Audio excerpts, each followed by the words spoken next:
Hello friends, welcome to motherboard magician. मेरा नाम अमन हुआ। हमारे पास फर्स्ट टाइम एक OTDR आया है। ये है ऑप्टिकल टाइम डोमेन रिफ्लेक्टोमीटर, जिसका यूज फाइबर केबल कहाँ पे कटा हुआ है वो मेजर करने के लिए यूज होता है।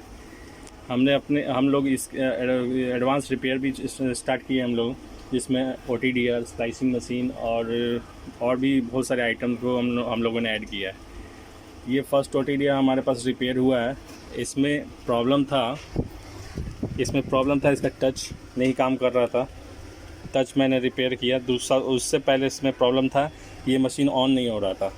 इसमें इसका पावर IC ख़राब था। ये वाली पावर IC, एक सेकेंड में दिखा दूँ।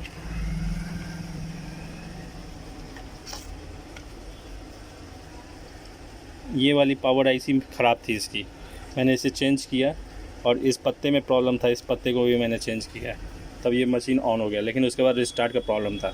कुछ OTDR में प्रॉब्लम होता है कि जब तक उसका हार्डवेयर अटैच नहीं हो सारे, वो शट डाउन कर देगा या फिर स्टार्ट होने में प्रॉब्लम करेगा।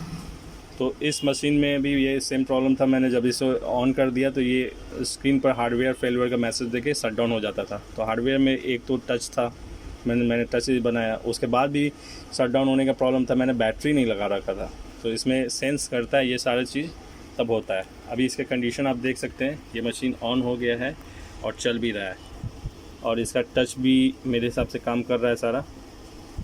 और अभी इसको फिट करता हूँ। तो किसी भी टाइप का आपके पास प्रॉब्लम हो, OTDR से रिलेटेड हो, स्प्लाइसिंग मशीन हो, ऑब्वियसली लैपटॉप मदरबोर्ड तो हम लोग रिपेयर करते ही हैं। तो आप हमें कांटेक्ट कर सकते हैं नीचे दिए गए नंबर पर। Thank you.